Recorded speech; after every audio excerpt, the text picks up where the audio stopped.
Moving towards the next point, आखिर क्या चीजें हैं जो इंडियंस के कैरेक्टरिस्टिक को मोल्ड कर रहे हैं और उसे इतना अनसिविल बना रहे हैं। तो इसके अंदर हमारा नेक्स्ट पॉइंट आता है कि इंडिया का जो वीक इंफ्रास्ट्रक्चरल डेवलपमेंट है, और दूसरा पॉइंट आता है मिसमैनेजमेंट जो है वेस्ट का। ये हमारे लोगों के बिहेवियर को मोल्ड कर रहे हैं एक तरीके से अनसिविल बनने के लिए। Talking about the Indian cities, India की जो सिटीज हैं, मोस्ट ऑफ द सिटीज जो टॉप की गुड परफॉर्मेंस सिटीज हैं लाइक इंदौर, अंबिकापुर, इनको हटा दें तो मोस्ट ऑफ जो एवरेज सिटीज हैं वो इंडिया की काफी ही अनक्लीन है। उनका डेवलपमेंट बहुत ही भद्दा किस्म का है। वहाँ पे ना तो आपको पब्लिक टॉयलेट्स अवेलेबल मिलेंगे अच्छे किस्म के, जो पब्लिक टॉयलेट्स वहाँ पे मिलेंगे भी वो भी इस तरह से गंदे हैं कि उनमें जाने से ही आपको घिन आ जाएगी। ड्रेनेज सिस्टम ओवर फ्लडेड है और वहाँ के जो पब्लिक जो प्लेसेस हैं वो काफी ही आपको गंदे मिलेंगे। आपको डस्टबिन नहीं मिलेंगे नॉर्मल डिस्टेंस पे कि आप उनमें कचरों को डंप कर सकें। अगर हम इन चीजों को ग्लोबल लेवल पे कंपेयर करें, लाइक मेरे पास कई सारे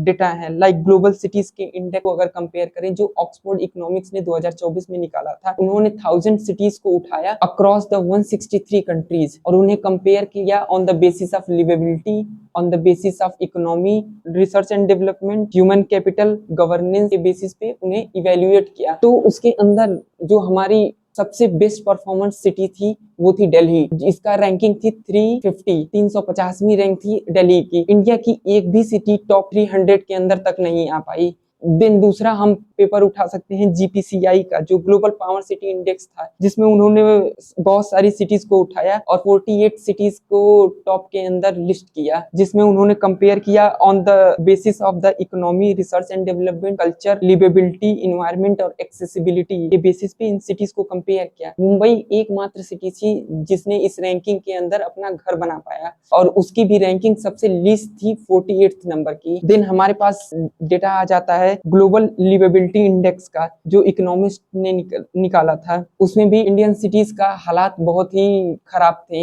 इंडिया की कई सारी सिटीज में तो क्वालिटी ऑफ लाइफ की रैंकिंग 800 900 इस तरह से जा रही थी। डेटास को देख के हमें पता चलता है कि इंडिया की सिटीज का infrastructure, liveability, quality of life और अदर फैक्टर्स जो हैं काफी ही उनका बेड़ा गर्क है। नाउ इन सारे डेटा से हमें ये तो पता चलता है कि इंडिया की सिटीज के हालात काफी खराब हैं। इंडिया के सिटीज जो है एक कॉमन मैन या कॉमन पर्सन के लिए रहने के लिए काफी ही बुरी हालात में है। लाइक इंडियन सिटीज के पास ड्रेनेज सिस्टम नहीं है, एक जो वेल डिफाइंड ड्रेनेज सिस्टम हो। एनआईयूए की रिपोर्ट जो अर्बन ड्रेनेज स्टडी निकाली गई इंडियन मीटियोरोलॉजिकल डिपार्टमेंट के द्वारा, वो कहती है कि हमारे जो ड्रेनेज सिस्टम है वो 50 से 100 साल पहले ही डिजाइन किए गए थे for estimated population of the that time, जो कि तब से ही अगेन डिजाइन नहीं हो पाए हैं। और हमें इससे ये पता चलता है कि जो इंडियन सिटीज का ड्रेनेज सिस्टम क्यों ओवर फ्लडेड रहता है, चाहे बारिश हो चाहे नॉर्मल डेज हो। इंडिया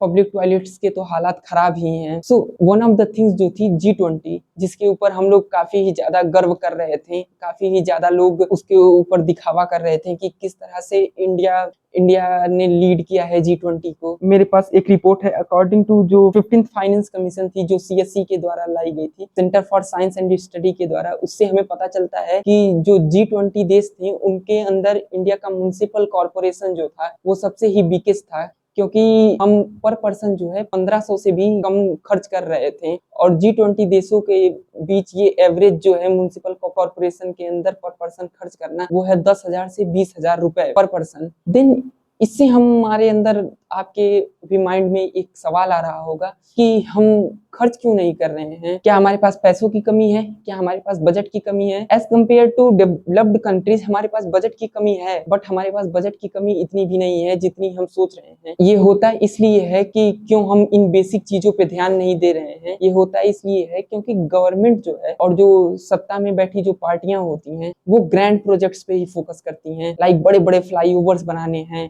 बड़ी बड़ी मूर्तियां बनानी हैं, बड़े बड़े मंदिर मस्जिद बनाने हैं, ताकि जो हो इनकी वोट बैंक बढ़ता रहे, क्योंकि अगर कोई भी सरकार बेसिक चीजों पे काम करेगी, बेसिक पब्लिक टॉयलेट्स हो गए या बेसिक पब्लिक इंफ्रास्ट्रक्चर के लिए काम करेगी, फुटपाथ्स बनाएगी, तो उसका वोट बैंक वो कभी भर ही नहीं पाएगी, क्योंकि हमारे यहाँ की जनता भी इन चीजों पे वोटिंग नहीं करती है। After talking about the infrastructure of the India, हम मूव करेंगे कि हमारे देश का वेस्ट मैनेजमेंट सिस्टम कितना बेकार है। सो नीति आयोग के न्यू जो रिपोर्ट आई है उससे हमें पता चलता है कि जो हमारा वेस्ट कलेक्शन जो पहले 63 टू 68% के लगभग होता था, वो आज बढ़ के 70 टू 75% तक हमारा वेस्ट कलेक्शन हो गया है। पर क्या वेस्ट कलेक्शन का मतलब यही होता है? ट्रूली हम उस वेस्ट को सेग्रीगेट भी कर पा रहे हैं और उसे ट्रीट भी कर पा रहे हैं? नहीं, एक्चुअली ये मीन्स नहीं होता है, क्योंकि हम जो वेस्ट ट्रीट कर पा रहे हैं वो एक्चुअल ट्रीटमेंट जो वेस्ट का है वो है only 20 to 30% of the total waste, और जो बचा हुआ वेस्ट है वो लैंडफिल्स के अंदर जाता है। ये तो रही एक प्रॉब्लम वेस्ट के मैनेजमेंट के अंदर। दिन हमारे पास रूरल इंडिया के अंदर ना तो कोई वेस्ट कलेक्शन है, ना तो कोई वेस्ट मैनेजमेंट है। अभी तक हमें जितना डेटा से पता चल पाया है उसके हिसाब से only 25 to 30% of the overall rural India, जो देश का ऑलमोस्ट 66% हिस्सा है, वो सिर्फ और सिर्फ वहाँ पे वेस्ट कलेक्शन जो है 25 टू 30% ही है। इन प्रॉब्लम्स को छोड़ें तो इनफॉर्मल जो जगहें हैं लाइक स्लम्स हैं, जहाँ पे 1 out of the 4 urban cities का जो पॉपुलेशन है वो रहती है, वहाँ पे तो कोई डोर टू डोर जो वेस्ट कलेक्शन है वो है भी नहीं, और वहाँ का कोई भी हमारे पास वेस्ट कलेक्शन का कोई भी डेटा नहीं मौजूद है। इन प्रॉब्लम्स को अगर हटाएं हम और देखें तो हमारे पास वेस्ट सेग्रीगेशन भी मोस्ट ऑफ जगहों पे नहीं हो पाता है। वेस्ट की इनफॉर्मल डंपिंग भी हमारे वहाँ बहुत ही कॉमन है। इससे हमें पता चलता है कि हमारा इंफ्रास्ट्रक्चर और सिस्टम इतना खराब हो चुका है जो एक आम आदमी को एक अनसिविक बिहेवियर में बिहेव करने के लिए ही मोल्ड करता चला जा रहा है। सिर्फ और सिर्फ हमें कॉमन मैन को स्कोल्ड करना ही आता है, हमें उसे डांटना ही आता है, लेकिन तो हमें रीजन्स पे काम करना पड़ेगा। हमें जो कोर रीजन्स हैं कि क्यों ऐसी चीजें हो रही हैं। नाउ जो मैंने अभी जो डिस्कस किए हैं पॉइंट ऑन द इंफ्रास्ट्रक्चर और मिसमैनेजमेंट ऑफ द वेस्ट पे, इससे हमें पता चलता है कि अनसिविक बिहेवियर जस्ट सिर्फ और सिर्फ फ्लो ऑफ कैरेक्टर या किसी इंडिविजुअल की वजह से नहीं होता है। It is also due to the system और इंफ्रास्ट्रक्चर जो उनको मिलता है, जो उन्हें एक डिग्निटी नहीं प्रोवाइड करता है। It is also due to क्योंकि कोई अथॉरिटी बैठ के उन्हें देख नहीं रही है। आप सिस्टम को सही करिए, कॉमन पर्सन जो होगा उसे फॉलो करेगा और उसी की तरह ढल जाएगा। Now moving to the next point कि आखिर ऐसा अनसिविक बिहेवियर हमारे सोसाइटी में कॉमन क्यों होता जा रहा है या कॉमन क्यों है, मिलियंस ऑफ द लोग इस चीज को क्यों कर रहे हैं। तो हमारा थर्ड पॉइंट है रूरल टू अर्बन माइग्रेशन और lack of education. India one of the largest rural population वाला देश है। According to the census of the 2011 हमें पता चलता है कि इंडिया की 68.8% जो पॉपुलेशन थी वो रूरल पॉपुलेशन थी। कुछ नए डेटास की अगर हम बात करें लाइक जो 2022 के डेटा हैं, उनसे हमें पता चलता है कि लगभग 64.1% के लगभग जो इंडिया की ओवरऑल पॉपुलेशन है वो रूरल पॉपुलेशन है। अब इन रूरल पॉपुलेशन के साथ होता क्या है, यहाँ पे कोई भी एम्प्लॉयबिलिटी नहीं है, यहाँ पे किसी भी तरह का इकोनॉमिक एक्टिविटीज बहुत ही कम है। हेल्थ केयर के जो फैसिलिटीज हैं वो काफी ही प्रॉब्लमेटिक है। यहाँ पे एजुकेशन बहुत ही कम है रूरल एरियाज में। देन ये जो पॉपुलेशन होती है रूरल पॉपुलेशन, वो मूव करती है from the rural areas to the urban areas for employability, for job, for earning money. और ये जो पॉपुलेशन है इस एजुकेशन में भी लैक कर रही होती है, इनके पास पैसे नहीं खर्च करने को। तो ये जब शहर में जाते हैं तो ये अच्छी जगहों पे कोई भी घर या कोई फ्लैट अफोर्ड नहीं कर पाते हैं, ये फोर्स हो जाते हैं स्लम्स की तरफ मूव करने के लिए, और ये अपने स्लम्स को बसाते हैं जहाँ पे एक mass of the chunk of the people जो हैं वो इसी तरह के हैं, जिनके पास एजुकेशन की कमी है, जिनके पास पैसे नहीं है खर्च करने के लिए। तो होता क्या है कि ये फोर्स हो जाते हैं, ये फोर्स होते हैं अनसिविक बिहेवियर करने के लिए। और आपको लगता है कि जो लोग इस तरह के सिचुएशन से आ रहे हैं, गांव से आ रहे हैं, जिनके पास पैसे नहीं है खर्च करने के लिए, are they going to behave in a civic manner? Now